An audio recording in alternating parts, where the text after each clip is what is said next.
Good morning, everybody. Just somebody raise your hand if you can hear me.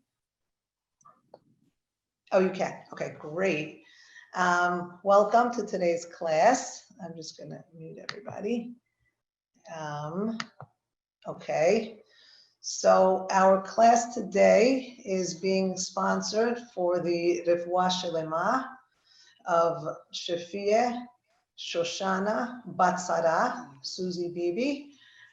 We're hoping that she will return home soon in perfect health. I think it's a beautiful opportunity to learn in her merit today because we are going to be learning about the Kohanim, and I pray that the blessings that we're going to learn about will actually actualize in her merit. So if you have your blue Chumashim, the Stone Edition, we're on page 672. If you're using your own Chumashim, it's Parashat Emor in the book of Vayikra. Oh, I was supposed to record. Oh, it is recording. Okay.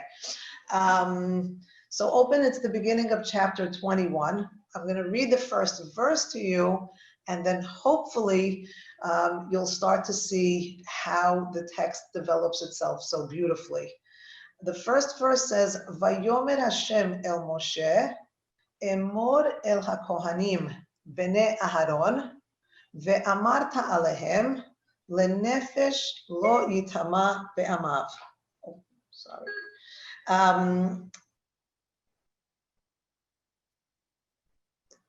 Lenefesh lo yitama be'amav. That first verse has what we call a milah mancha. It has a word that keeps repeating itself. And that word that repeats, it's called a triumvirate. It's 3 times the same word in the pasuk. It's Vayomer, Emor, and Amarta. So God is looking to tell Moshe, to tell the Kohanim, who are the sons of Aharon, something. And in giving the instruction, the word emor and emor and emor keeps repeating itself over and over. It's clearly superfluous to have so many times the same word being said. And of everything that's being said, Moshe is telling the Kohanim not to become tameh, not to become impure in regards to the burial process. Just to give you a little overview, the rest of the Perashah goes on to give the laws of the Kohanim and also some of the sacrificial practices. And then it goes on to list the holidays, Pesach, Shavuot, Rosh Hashanah, Sukkot, and talks about some of the Beit HaMikdash Kelim.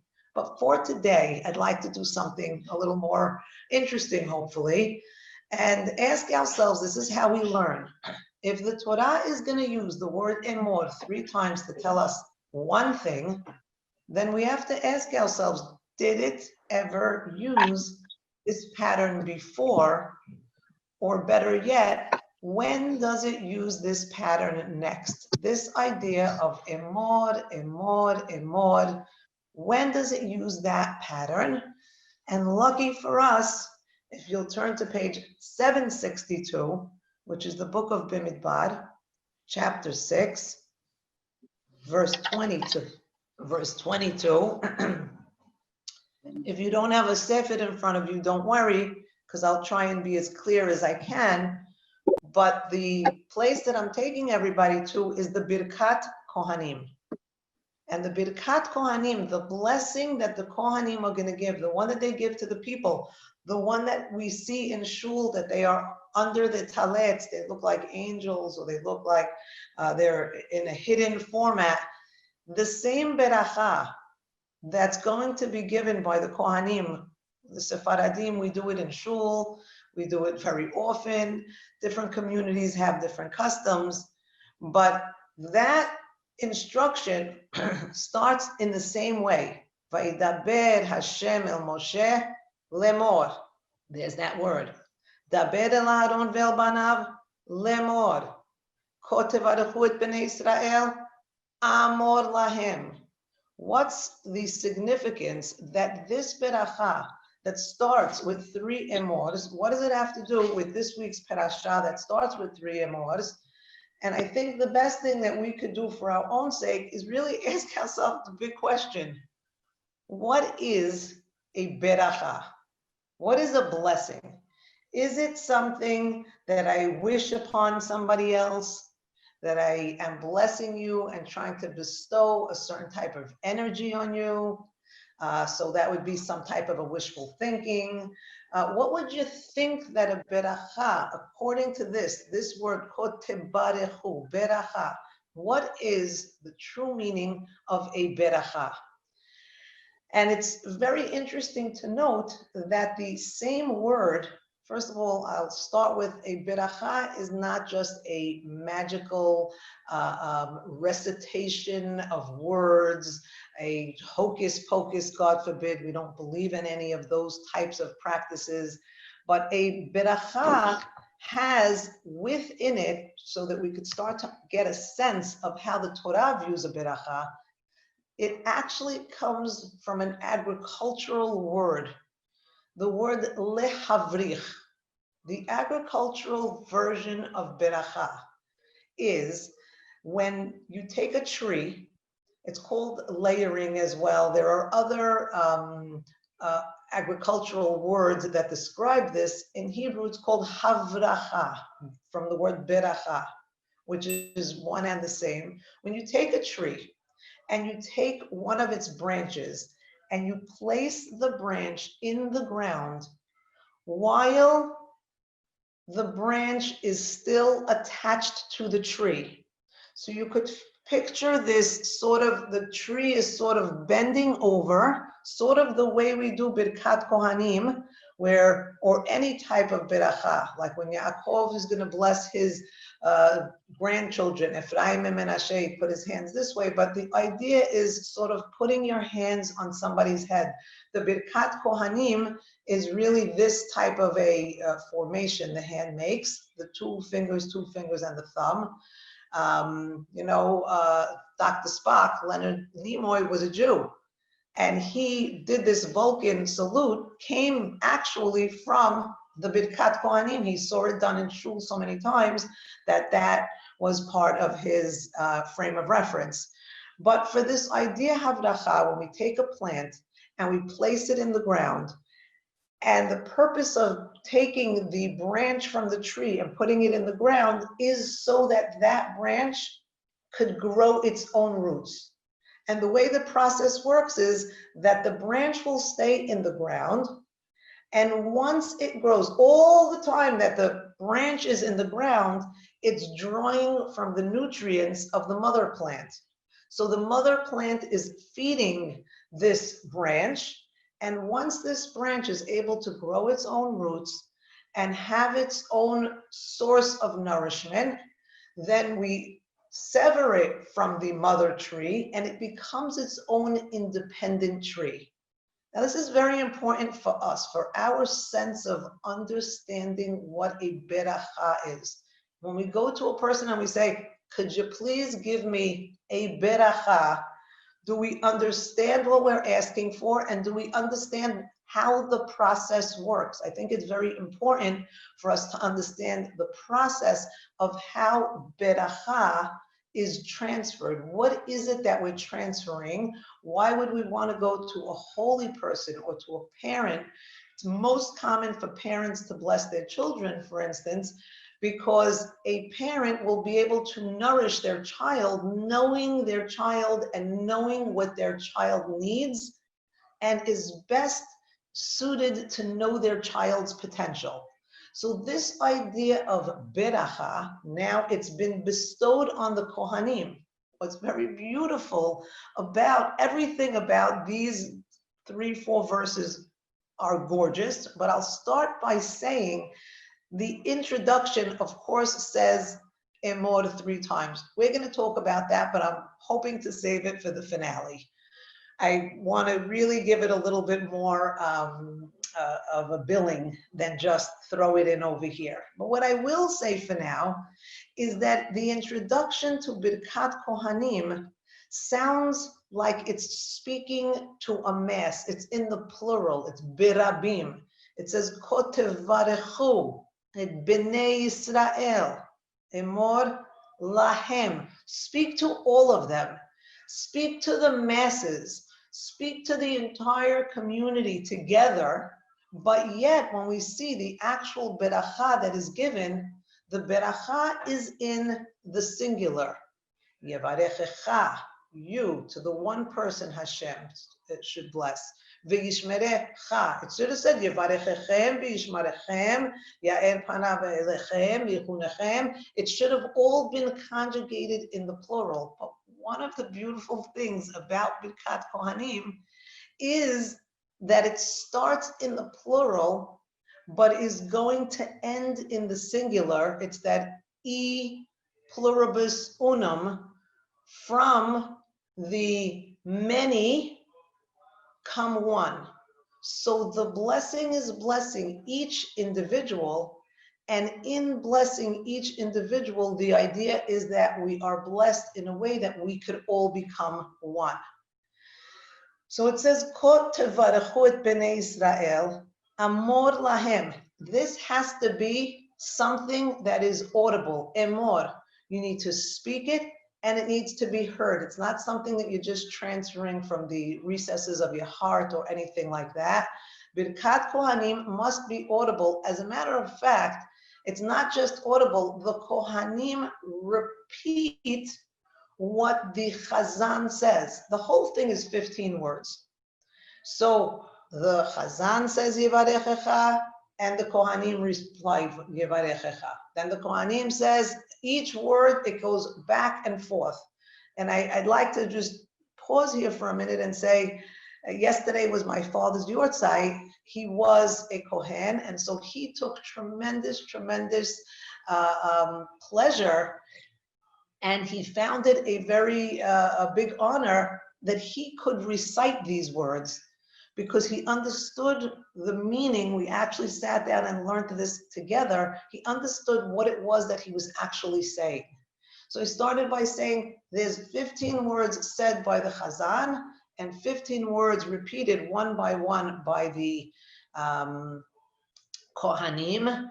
And there's a beautiful idea that 30, which is the days in a month, is a completion. It's one full cycle. We're going to see that this idea shalem, which is going to be the end of the beracha, part of the shalemut is not just going to be to have a completion of self. There's going to be a completion in the sense of time. There are going to be so many completions that this beracha is asking for, and is actually bringing to light for us. If we understand the words, we are in a much better position to really bring in what is being offered here in the beracha. So before I even start looking at the beracha with you, I just want to give you a little bit of a bird's eye view. It's 3 pesukim. The first verse has 3 words. The next verse has 5 words. And the next verse has 7 words. That happens to be a perfect literary structure. It's perfect in more ways than we might think. If we wanted to say that the first 3 words would represent, let's say, the 3 avot, Abraham, Yitzchak, and Yaakov, what is the reason that we would merit these berachot? It's a merit because of Avinu, because of our forefathers. If we might want to say, why else, God, should we be able to actualize this beracha? It's because of the 5 words, the 5 books of Moshe that represent all of the mitzvot. So if we want to keep a link to our heritage, Abraham, Yitzchak, and Yaakov, we will merit. If we want to keep the mitzvot, we will merit. And then the last one, the 7, is very beautiful. There's this understanding of the 7 heavens, those 7 words. And there's a Kabbalistic understanding that, heaven and earth were once connected. And each time man sinned, the heavens sort of was removed that much further from the earth. And in reciting these 7 words, we're bringing the heavens down closer, one step each with each word, to bring this idea, V'yasem lecha shalom. Shalom means shelemut. There is a connection, there is a togetherness that's being had between the heavens and the earth. So that's what the 7 might represent, the 7 heavens. I mean, there is so, we really could spend the whole day just on this beracha. If you have a sefer in front of you and you counted, you would notice that every one of the first 13 words in Birkat Kohanim has the letter Yod, the Yud. What does that symbolize? Every word for 13 words, each has one of God's letters in it, the Yod specifically. And the Yod itself has, first of all, 13, of course, we know is a covenantal number, but it's also the 13 midot, for instance.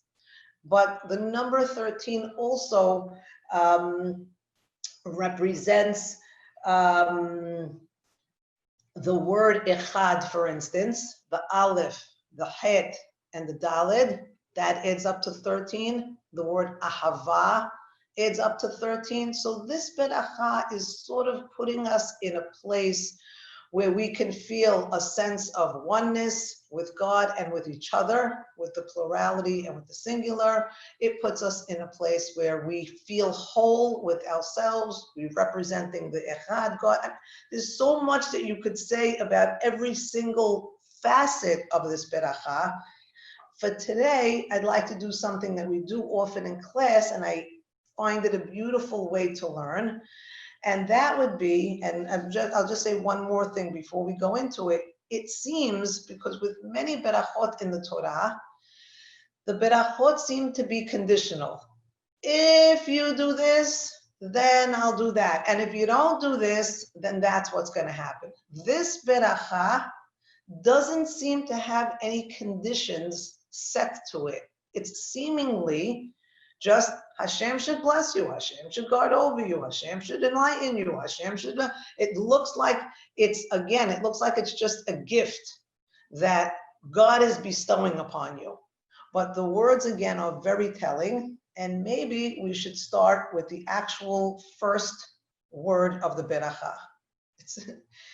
Again, I will say this from the beginning, I don't know that I could do this beracha justice in one lesson, but I'll do my best to point out some of the highlights just so you could even continue looking on your own and seeing the beauty that is encoded in here. So I see a word like Yiv. I'll read the beracha first. Yivarechecha Hashem v'yishmerecha. Let's just start with the first word, because we started to say, what is a beracha? Whatever a beracha is, it's being brought to light here with this Yivarechecha. Hashem should, we're going to say in the English, bless you. But what does blessing mean in Torah? There's only one way to know what blessing means in Torah, is we go to the first place where the word blessing is created. It was created to say something. It was created to give over an idea. So the first place where blessing ever appears in the Torah, you can turn to page 6, which is chapter 1, Bereshit, verse 22. Verse 22. This is in the midst of creation.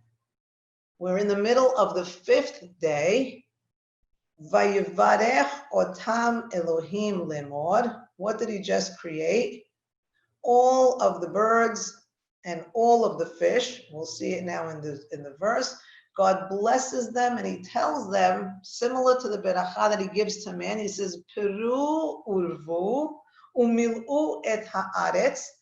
You should be fruitful, multiply, fill up the waters.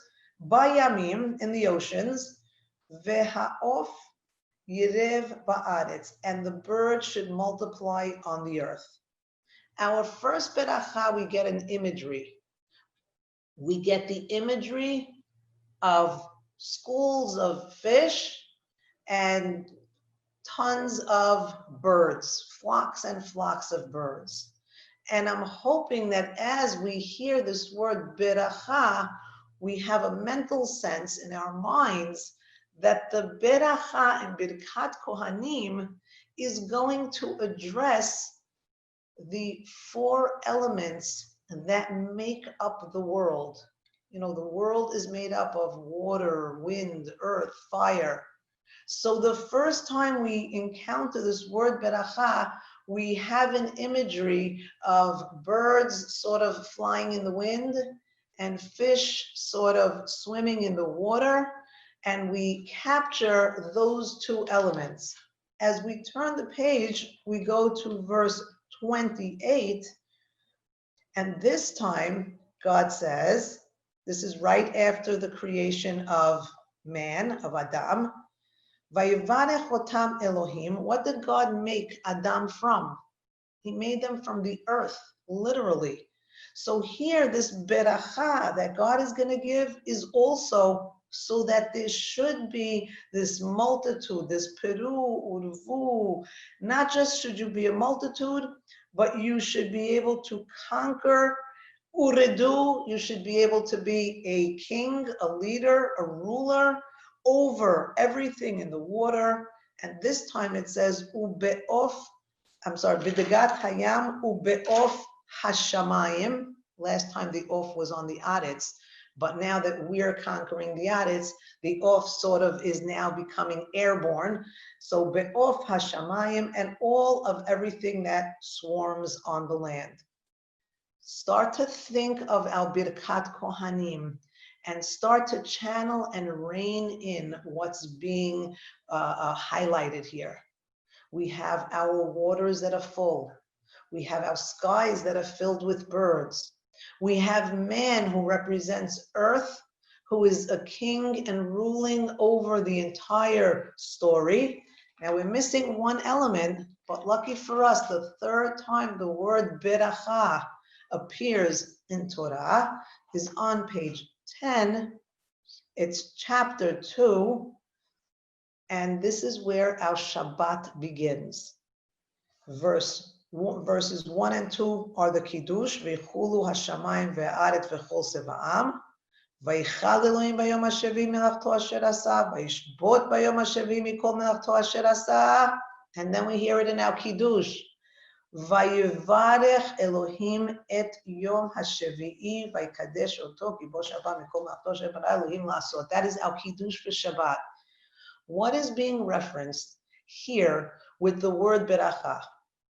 So for those of you who just came, the reason we're on page 10 in the book of Bereshit is we want to understand what the beracha that the Kohanim give the people is, and what beracha is in general. And we're starting to see very clearly that beracha encompasses everything in the physical world, the four elements, and I should say now with Shabbat, lo teva'aru esh b'moshvotechem. Every time, very often when we see Shabbat being mentioned, we see the idea of not lighting a fire. Fire and Shabbat, I mean, you could easily just say we light candles and make your life easy and say that's an easy way for me to remember that Shabbat and fire go together. But the Shabbat now is coming to tell us something huge, something completely different. The Shabbat is here to tell us, and this is, I think, an exciting as well as interesting concept. We say that Hashem created the world in 6 days and he rested on the seventh day, Kibosh Shabbat, or he returned from doing all of his work. But really, what was created on the Shabbat, and again, there's a term, I believe it's a Kabbalist term, the term of tzimtzum, where God for 6 days expanded, creating his whole world. And now on the seventh day, he's going to contract, he's going to return, so to speak. And this contraction is going to allow for man to be able to be a partner in his creation. I'll say it a little differently. All of chapter 1, The God that was creating was called Elohim. That's the only name, the exclusive name that you will see for God is Elohim. But when chapter 2 comes around, the minute we introduce Shabbat, where God is now sort of saying, okay, I am going to take a step back, all of a sudden we notice the famous verse 4, chapter 2 that I've been constantly highlighting. We notice that there's a second telling of creation. And we've done this so many times that I'm hoping that you're already so familiar with it. I hope I'm boring you. I hope you say, we heard that already. We heard it 1,000,000 times. I'm going to give it to you 1,000,001 times. Because here in that pasuk, the Torah is starting out heavens to earth, shamayim to aretz, and ending it with aretz v'shamayim, earth to heavens. This is man's license. This is God saying, man, I give you license to start creating the world. I stopped on Shabbat. And I'd like to say that henceforth, where God expanded originally for 6 days and contracted on the 7th, now we have a totally new dynamic, that mirror image dynamic where God is saying, okay, guys, now it's your turn. The ball is in your court. You're gonna expand for 6 days. And when you contract on the 7th day, the way I did, that's the day that I'm going to expand. So let me be clear. When we're reading Birkat Kohanim and we hear the word Yevarechecha, the way he blessed the Shabbat, where in all future Shabbats, it's only that first Shabbat that God contracted or that God rested. And why did he contract and why did he rest on that first Shabbat? So he could make room for man. That's why God has a new name. That's why he's called Hashem Elohim. For the first time since creation, in verse 4, God has a new name, because that new name represents a new dynamic in the world. The dynamic on the first 7 days, God does everything for 6 days, pulls back on the 7th day. By pulling back on the 7th day, don't think that the cycle started again the following week where he does everything for 6 days and he pulls back on the 7th day. No, the 7th day was part of the creation where he says, okay, week 2, day 1 is going to be your day 1, not my day 1. I already did my job. I did my 6 days of creation. Now the Torah has to come and say, it's Ele Toldot HaShamayim. This is the story. Why are you telling me the story? You just told me the story in chapter 1. Why are you telling it to me again in chapter 2? Because this is a whole new story. Because in this story, man, you're going to have to expand for 6 days. You only get to contract for 1 day. But on that day that you contract, that's when I will expand, says God. That's when I will take over. That's where we say we have an extra neshama yetera, we have an extra soul, so to speak, on Shabbat, because Hashem is coming into the world for all future Shabbatot much differently than the way he came into the world that first Shabbat. That first Shabbat, he contracted. All future Shabbats, he expands. Al beracha in yevarechecha Hashem v'yishmerecha, is that in your expansion for 6 days, you should be able to create and you should be able to rise to the potential that God created you with. And you should be able to use the 4 elements that make up, that comprise all the components of the physical world should be at your disposal. From the water, to the wind, to the earth, to the fire. That's your beracha, that is your potential. You have the potential to rein in these elements and to become a ruler. And so with that, maybe I should take 1 more minute to say this. I hope I don't complicate it, but I think it's a very beautiful idea. This week's Perashah, so maybe let's go to it together so it doesn't seem so off the charts.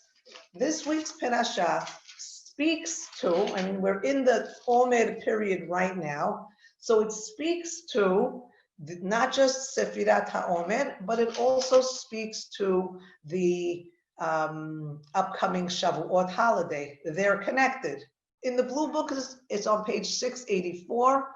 If you were following in Emor anyway, go to chapter 23 and indulge me. I'm going to start on verse 15. It's just too beautiful, and I think you can handle this. I don't think it's so complicated. It requires a tiny bit of math, but we'll do it together.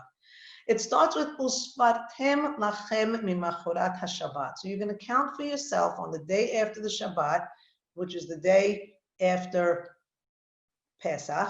Pesach here is called the Shabbat. From the time that you bring this Omer HaTenufah, from the time that you bring the barley wave offering, you're going to count Sheva Shabbatot Temimot. You're going to count 7 full Shabbatot Tihiyena. And then you're going to count the next day, which is Chamishim Yom. So it wasn't enough to have 49 days. We need that 50th day. And that 50th day, what is that? What's going to happen there? You're going to bring a mincha chadasha. Why is this so exciting to me? Why am I so happy to bring you here of all places? Because I would like to say, if we connect the concept that God is expanding every Shabbat, then if we go according to the lunar calendar, the Hebrew year has 50 weeks. It's 354 days, más o menos, because we end up having to every year add an extra month. But the lunar cycle has 50 weeks in it. That means that 50 days out of the year, what is God doing? Those are his 50 expansion days. And one of the things that we're celebrating right now, today, in the middle of the Omer, every day of the Omer is like a Shabbat for who? For God. Every Omer day is one of God's Shabbatot. They have to be temimot, they have to be complete. So what we're celebrating here during Sefirat HaOmer, but especially when we complete all the 50 days that we're counting here, that each one of them represents a Shabbat of God expanding, by the time we get to the 50th one, it's called a mincha, it's called mincha chadasha la Hashem. The mincha that you bring is new. It's a chodesh. It's not just a chodesh. It's a new year, so to speak. We just commemorated 50 Shabbats that Hashem keeps, so to speak, that Hashem expands on. That's one of the things that we're keeping here. And all this is part of our idea of beracha. What is beracha? Is beracha that we should expand, that we should control the skies, the water, the earth, the wind, the fire? Is that beracha? I would say it is. But part of the beracha is that we should be flexible enough where we could expand and we could contract. I started to say, there's so much in Birkat Kohanim, we can't even get past one word without, really seeing that every word weighs a ton. Go back to your Birkat Kohanim. If you're following in the Chumashim, it's back in Parashat Naso. It was page 762. We only talked a little bit about this word Yivarechecha. So in this beracha, we're being nurtured like the mother tree is nurturing the branch.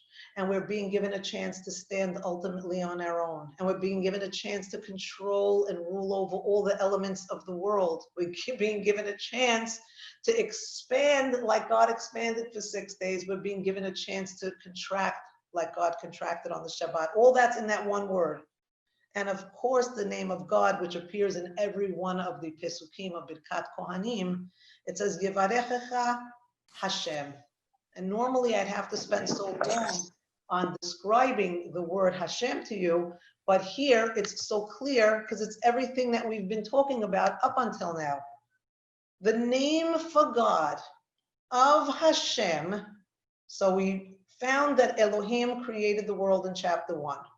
Then we found after Shabbat, God had a new addition to his name. It became Hashem Elohim.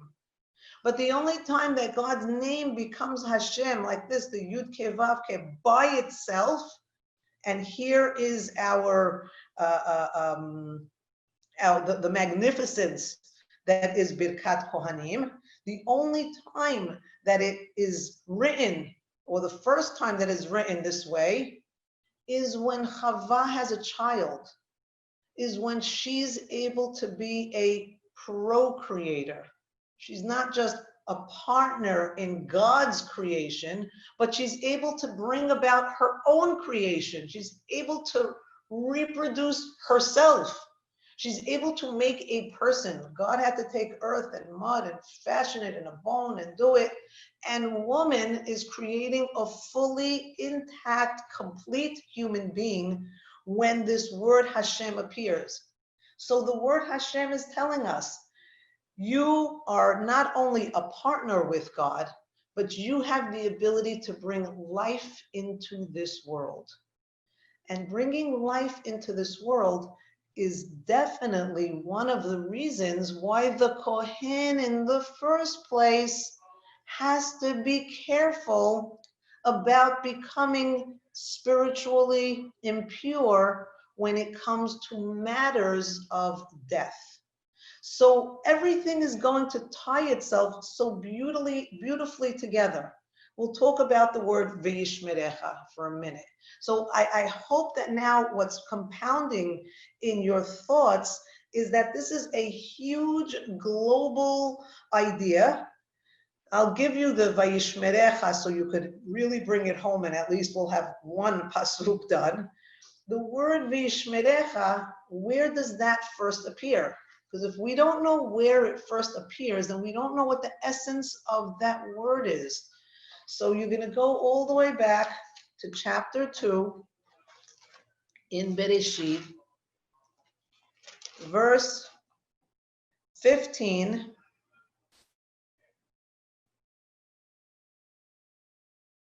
Oh, no, I took you to the wrong place. I think it was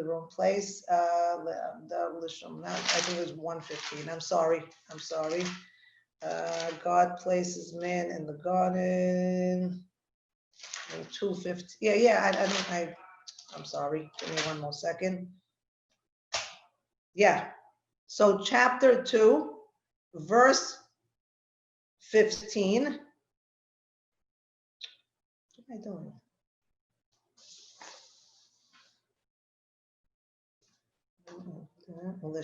Okay. Look, I'm on page 12. Chapter 2, verse 15. Vayikach Hashem Elohim. At this point, it's still Hashem Elohim because Chava has not given birth yet. So it's Hashem Elohim takes the Adam. He puts him in the Gan Eden. Le'avda u'le'shomra. The word shamar is going to first appear when God's going to place us to actualize our potential. He's going to put us in the world so that we can work it and we could keep it, we could protect it. Whatever you want to, however you want to use that word shomra, it's one of the first activities we're asked to do. And it is an agricultural, it's seemingly an agricultural command because he's in the Gan Eden. But what is it that man has to do at this point in the garden? When it says, Yevarechecha Hashem ve'yishmerecha, what is it speaking to? It's speaking to a reality where man is in a utopian I'm going to use the word perfect existence. So you know what God is saying? Yes, the beracha, the birkat Kohanim is here to remind you that there is such a thing as utopia. The world complicates things, and it's very hard for us to see this as a perfect world, but maybe the beracha that God is giving is that we could see our current reality as what is best for us, for our growth, in order for us to fulfill what God placed us on this earth to do. So Yevarechecha Hashem v'yishmerecha. Look, Rashi will say something completely different. He'll say Yevarechecha speaks to material wealth, and you should be showered with all the gashmius of the world, all the physical blessings that are out there. And when he gives you all that money and all that wealth and all those crops and everything there is in the physical world, vishmerecha, he should protect your wealth and your homes and all the blessings that you got in the Yevarechecha. And that is beautiful as well. I think that's a beautiful point. I'd like to say for today, I think the words start to take us to even a higher plane when we realize that this beracha is a reminder of our initial creation. It's a reminder that God created us with these abilities, that whatever gan he places us in, we have the ability to rise above and be rulers of it. And then the next verse is beautiful. Ya'er Hashem panav elecha bichuneka. The word for or, the word ya'er is a magnificent word because it's easy. You could go to page 2. That one you could find on your own. I'm not even going to give you a verse. Find it on your own. Right at the beginning, when God creates the world, the first thing he creates is what? He creates a special light. And we know it's not an LED, and we know it's not the light of the sun, because the light of the sun wasn't yet created and nothing else was created. This was the first thing that was created. And this light that was created, most of the commentaries will say it is intelligence. Like the light bulb went off in your head, it's a form of intelligence. So part of the beracha that the Kohanim are giving us is that we should have this or, this primal light that God infused the world with. We should be able to tap into that light. And that same light, look at the next few words, Ya'ed Hashem panav. Hashem should face you with light. He should radiate his light onto you. But you know what's really interesting? If we keep with our system, the word panim or peneh first appears where? Actually, the second verse of the entire Chumash. We have Bereshit bara Elohim et hashamayim ve'et haaretz, right? We have those 7 words describing and introducing creation. The first pasuk is comprised of 7 words because it's saying, okay, humanity, I am now going to tell you about your world. I'm going to tell you about your world using 7 words because everything in the physical world is going to revolve around the 7s, whether it's the 7 do, re, mi, fa, sol, la, ti, whether it's 7 sounds or the 7 roy, ji, biv, the colors of the rainbow, everything, the days of the week, the years to Shemitah, you can go on and on with the 7s. But in that first pasuk, God is setting a standard and saying the physical world's going to operate with 7s. The next verse says, "Ve'haaretz hayta tohu vavohu." The land started out as tohu vavohu, ve'choshech al penei tehom. But there was darkness on the panim. So the first time that panim, the word panim appears, it appears with some type of element of darkness. Our pasuk is going to say here, don't worry about any darkness that you see in the world, because God didn't just create the darkness, he also created the light. And what's beautiful here is that the darkness always precedes the light. Meaning, there was choshech al penei tehom. You're going through a dark period. Don't worry, says the very beginning of the Torah, because darkness is always replaced with light. There can't be light without there being darkness. It's all part of the one day. Vayhi erev, vayhi boker, yom echad. A full day, if it's only light, even in Alaska, they need 1 hour of darkness. You can't have a full day. If you have 24 hours of light, it's not a day. A day has to have darkness and then light.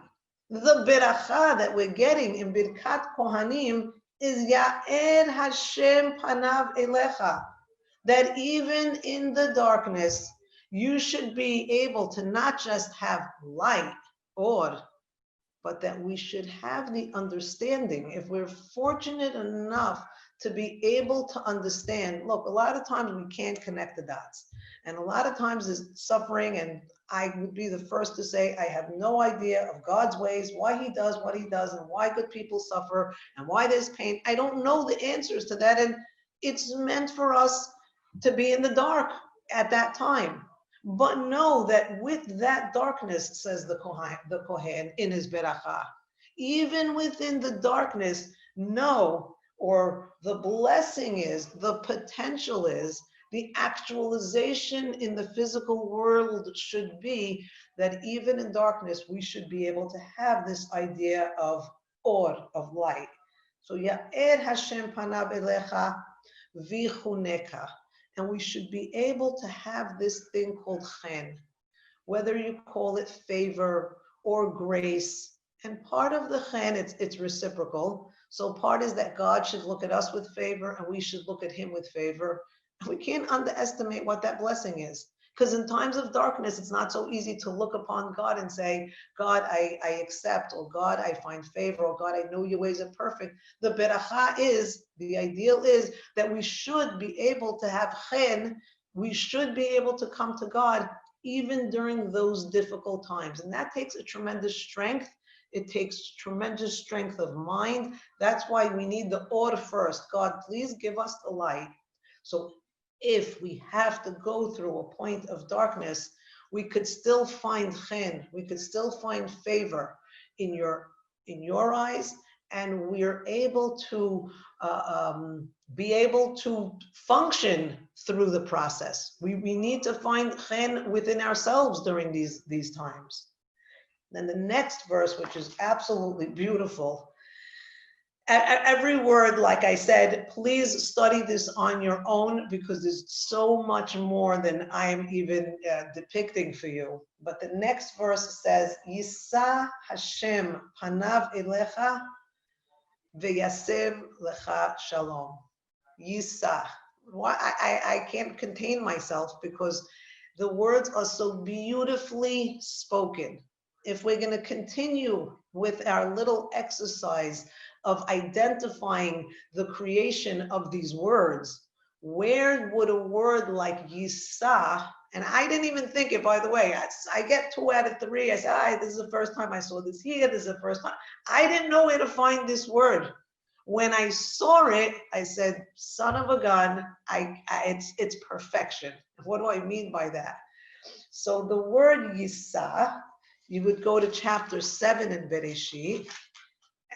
I was not expecting it, but hopefully you'll enjoy it where and when you see it now. Chapter 7. If we had all day, I'd make you look for it. But you know, like those cooking shows where they have another cake already in the oven, they take it out to save time. So to save time, I'll just give you, it's verse 17. Verse 17, we're in the middle of a mabul. We're in the middle of a flood. And what happens is in verse 16, Noah comes into the teva. They come in by twos, everything that's made up of flesh. that has Ruach Elohim in it, that has the Spirit of God in it. And I think it's important to notice when we drop a pin on this word Vayisa, because we want to find it, because we want to weave it into our Birkat Kohanim, we can't just stay in this one little, oh, I found the word Vayisa, that's great. We have to sort of take it in its context. So in its context, everything that came into the Teva had this thing called Ruach, had this special air, special breath. Rabbi David Towell gave a beautiful class on the bones, the prophecy of the bones. And he said the Ruach is the Spirit of God. Clearly, everything that was on this boat had godliness, had the Spirit of God permeating through it. And the next verse says, Vehabaim, and those who came, Zachar u'nekeva, starting to hear echoes of Zachar u'nekeva bara otam. God created man and woman. We start to get a sense that what came into this teva is the new. It's a time capsule. It's a new DNA, the new capsule that's going to enclose, that's going to hold in it all of what's going to come, of all of creation that's going to come.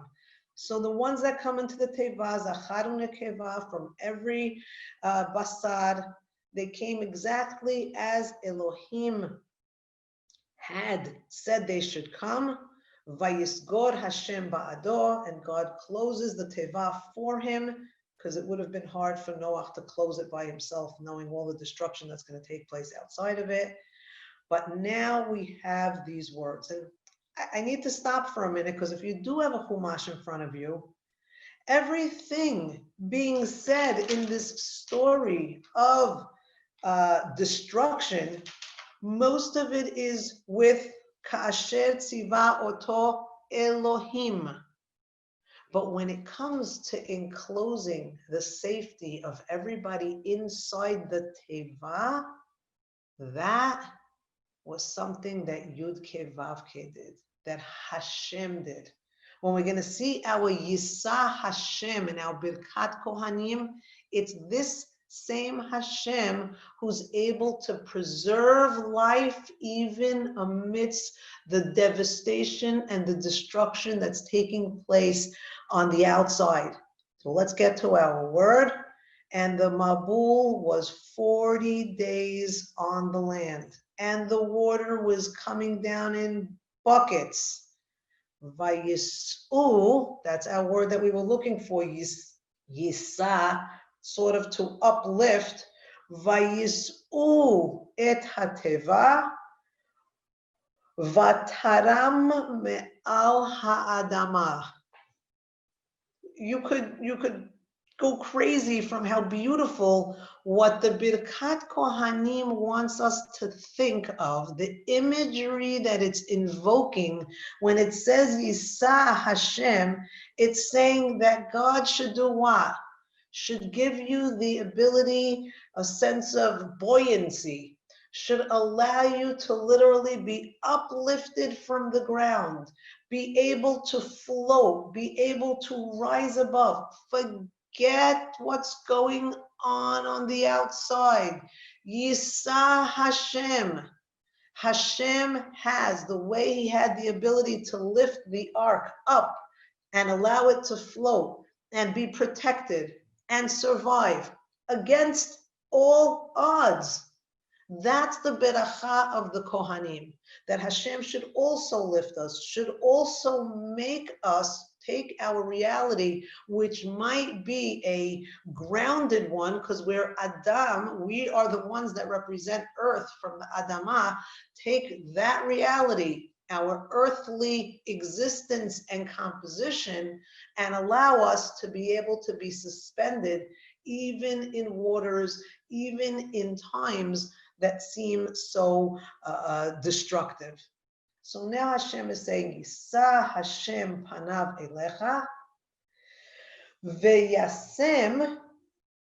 What does veyasem mean? The last three words are vayasem lecha shalom. They're beautiful words, but what is vayasem? Where does it? If we're going to go with the system, then let's go with the system. Where does the word vayasem first appear? At this point, it shouldn't surprise us anymore. If we understand that Bikat Kohanim is code, is buzzwords, is using in its 15 words, that's in the most succinct way to say a mouthful. Birkat Kohanim is saying right here, when it says vayasem lecha shalom, you're going to go to chapter 2 in Bereshit. You know, when we do these exercises, most often a lot of words appear in the beginning of the telling of the story of humanity or creation, but this word specifically was created for this exact situation, which is, so in verse 8, this is the second telling of the creation. This is after the Shabbat. I'll be more clear. This is the point where man is intended to expand because God has contracted on Shabbat and is going to stay contracted until when? Until the next Shabbat. So the first Shabbat he contracted, and then this happens. He's still in contracted mode, God, because he's doing what? If he were to expand, there would be no room for us. So he takes a step back, like a parent who takes a step back and allows the child to do the work, to get it done. So what happens in this verse, in this second telling of creation, in this second telling, it says that God made man in verse 7. He made him from the dust of the earth. He blew into him nishmat chayim, this breath of life, and he became a man, a nefesh chaya, a living being. Now we got to verse 8. Hashem takes man. This is not a beracha at its best. I can't do any better. I hope I do justice to the magnificence that are these words. Vayita Hashem Elohim. God is going to plant a garden in Eden Mikedem. And as he's planting this garden, you can sort of start to imagine he's like planting man. He's taking his own creation, his own branch of himself, so to speak, and he's planting him in the ground. He's doing that beracha where God is sort of nourishing us from his own existence. Vayasem sham et ha'adam asher yatzar. And he takes man, vayasem, and he places him. What does it mean he places him? He's taking man and he's literally infusing him, like he's infusing all of the other agricultural components of the garden. He is taking him and placing him, and what is he doing? In placing him there, he's saying, this world now belongs to you. It's yours to take care of. It's yours to nourish. That's why I believe that in this week's Perashah, it says again, we had this already, we spoke about this last week, but in this week's Perashah, it has, give me a second, chapter 23, verse 22, it's page 686 if you're in the blue Chumashim. That's why in the same parasha that you're going to tell me about the jobs of the Kohanim, and then we're going to be transported to the Birkat Kohanim, which is going to force us to recognize our God-given potentials in the physical world. It's going to repeat for us here in verse 22, ובקוצרכם את קציר ארצכם, לא תכלה פאת שדך, בקוצרך לקט קצירך, לא תלקט לעני ולגר תעזוב אותם, אני Adonai Elohechem. This is all coming together. Whether you want to, and right after that, we're going to talk about the holidays even more further. The Rosh Hashanah is going to come next. However you want to see Torah, it's one interwoven symphony. The Sefirat HaOmed, whether it's the 50 days that are representing a full year of God's expansion, whether it talks about man being so careful about how he handles his agricultural dealings, because God placed us, Vayasem, he placed man in the garden in order to be able to keep these laws, to be kind and humane and compassionate, just like God is El Rachum Vechanun, to take care of the poor. All of this is part of our Birkat Kohanim. And so, because it is Parashat Emor, if we go right back to the beginning of the parasha, and we'll end with this, Vayomer Hashem el Moshe, Emor el HaKohanim b'nei Aaron, ve'amarta, our triumvirate of Emor, that we see here, that we see at Birkat Kohanim, is the most powerful word that God could have used in regard to blessing the people or to giving the Kohanim. The Kohanim are basically the ones who are here. If you go to, let's say, a great rabbi and you ask him for a blessing, the best thing that would happen would be that first he would have a conversation with you. He would ask you what your strengths are. What is it that you want? What is it that you need? What is it that you're capable of? And then the beracha would be, the greatest beracha would be somebody telling you, based on your abilities, based on X and Y and Z, you should be able to actualize A, B, and C. And they'll sort of give you a direction, or they'll give you a encouragement, or beracha from the agricultural world means they'll attach themselves to you, which means what? I'm going to attach myself to your plight, to your situation, and in attaching myself to you, I'll understand your needs better, and I'll understand your strengths better, and I'll be able to devise a plan for you to get from one point to the other. This word Vayomed does all of it. The word Vayomed first appears in the creation of the world. We say the world itself was created with 10 ma'amarot. 10 times God said Vayomed. And the word Vayomed means something very specific. Vayomed, we usually say as opposed to Vayidaber. Vayidaber, dibur, is a dialogue. Vayomed is a monologue. But the word Vayomed has an energy about it that allows for creation to take place. What do I mean? Vayomed Hashem. God just had to say the words Yehi Or, and then there was Or.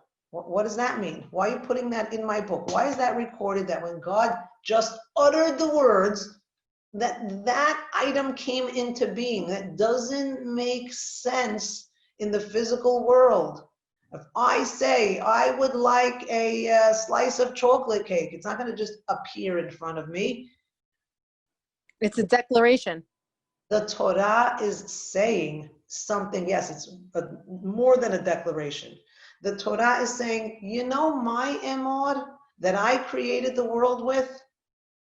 The emor that I created the world with means that what exists in this world is something that defies the natural progression. It's something that you might not realize your power of bringing things to being by just speaking them, I'll say it again, by just saying something, you're already one step closer to achieving that reality or to achieving that ideal. When your ears hear what your mouth says and it becomes processed in your brain, it's a completely different reality. That's why Birkat Kohanim had to be something that was audible. The ears had to hear what the mouth was saying.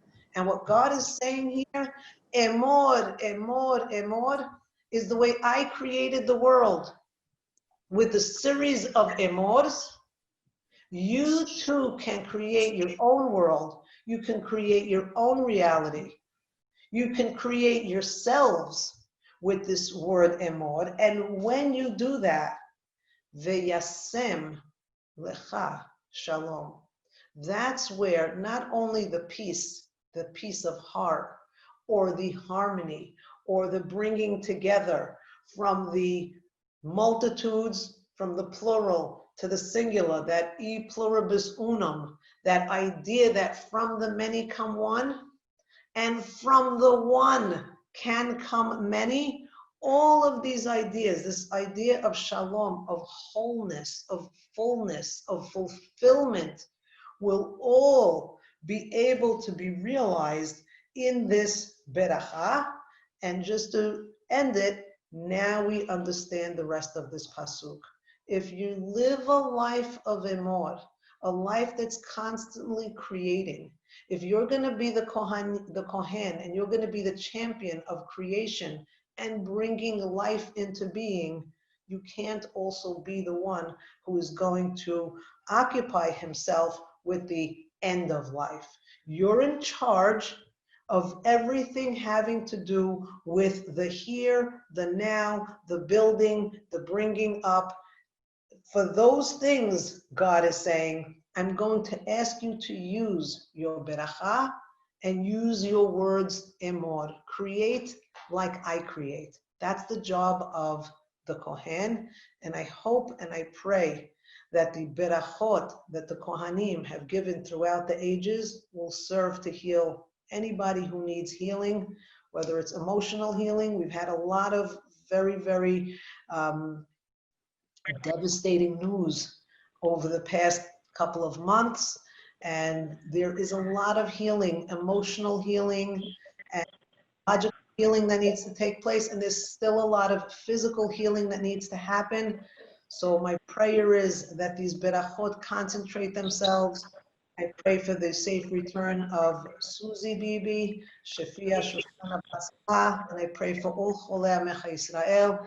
Everybody should return to a state of health, and the health should be shalem. It should be a full health, where there is a health of body, a health of mind, and we should all be shalem also. There should be shalom. We should be able to be a community again. And in coming together as a community, we should all be able to find our shalemut, our fullness.